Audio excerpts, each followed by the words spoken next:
All right, Terry, good question, man. 21 years old, 6'1", 90-91, top of 92, good slider and splitter. How can I get to the next level? I'm assuming you're in college. Do I need to throw harder? What do scouts look for? So I'm assuming you're in college and your next level would be professional baseball, and I'm assuming the goal at that particular scouting report would be affiliated ball, right? You want to get drafted. So I'll give you my kind of take, and the game's changed, so I'm sure there's a lot more data analytics emphasis within scouting nowadays.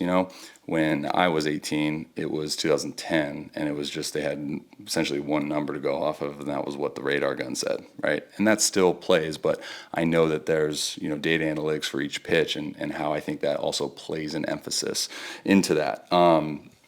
We won't dive into that too much, but I'll just say velocity is going to be king, man. Like, obviously, you want to work on being a pitcher, and you want to fine tune your delivery. You want to locate pitches, have the ability to command 3 pitches and all these things. But I think at the end of the day, velocity is king, and it matters. So the consistent training and development of power output for you is going to be always kind of important. Good slider, splitter.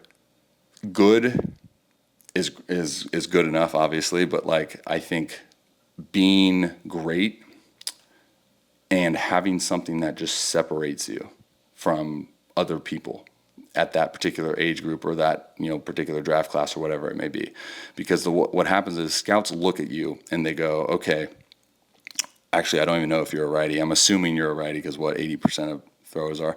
So they look at righties and then they group righties in with their velocity. So a righty, I guess height would be one too, right? So righty, 6 feet, 6 feet to 6'3", I think it is. And then you have the 90-92, right? So there's millions of those people. I wouldn't say millions, maybe thousands of those, of that group. All right. And now you find ways to separate yourself, whether it be a sensational wipeout, strikeout slider, or a sensational, nasty, low spinning, high movement profile splitter. Mound presence, work ethic obviously plays a role. It's probably at the bottom of that though. There's, like I said earlier with the analytics, you could have a fastball that spins really high. You can have a slider that spins in the 3,000s. A splitter that's super consistent, late depth. There's so many different intangibles that you can have that influence your ability to kind of separate yourself from the rest of the pack. And I say that within the question of how do I stand out at a showcase, or what do people want to see at showcases? And it's find ways respectfully to stick out, right? You want to stick out because you got the best stirrups in the league. Obviously that's a plus, but you know what I'm saying? It's performance based. So velocity is king, and then develop something that I think from a stuff perspective, and I know I'm going to get a lot of flack for this, missing bats, right? Everyone's probably going to tell you throughout your career, you want to pitch contact, especially if you're a starter, 3 pitchers or less, blah, blah, blah. Scouts want to see nasty. They want to see stuff. They want to see unhittable. They want to see pure domination.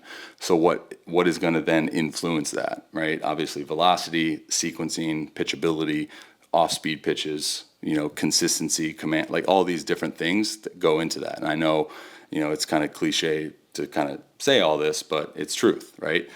So I would honestly, at 21, I would say velocity is king. You want to train consistently for velocity. I've said that probably 4 times. Consistently seek growth in your power output, because not only is that going to help your fastball, it's going to help your other stuff too, right? Like your slider and splitter. With limited amount of information that I have from this particular email, it's tough to kind of go into a little bit more detail within slider and splitter. I would say, what is better? What do the hitters tell you is better, the slider or the splitter? Right? And then whichever that one is, whichever one you feel most comfortable, whichever one you feel the most consistent with, and being able to repeat on a daily basis, you want to continue to train that, right? So if you're a slider, if you're top in 92 of the heater and your slider 73, Like, all right, we need to kind of make modifications to that. Or, if your splitter is extremely inconsistent depending on the day, like we're probably going to look more towards your slider and really, really hammer that home. So many different things. It's hard to be precise within this particular example, because like I said, there's so many pieces to this puzzle. I know I've rambled on for an extremely long amount of time without needing to, but throwing harder always.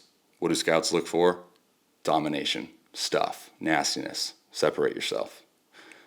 Because I said it earlier, they group you. And 90-92 is a very lump, like there's a lot of 90-92 righty 6-1s, right? But you might be a 90-92 righty 6-1 that has this factor. Even like pitchability, command, understanding the game, understanding sequencing, like so many little things that I think could also do that. And how you carry yourself on the mound, mound presence, freaking a dog, competing, all these things. Hopefully you got something from that. But best of luck to you, man, and never stop working, brother.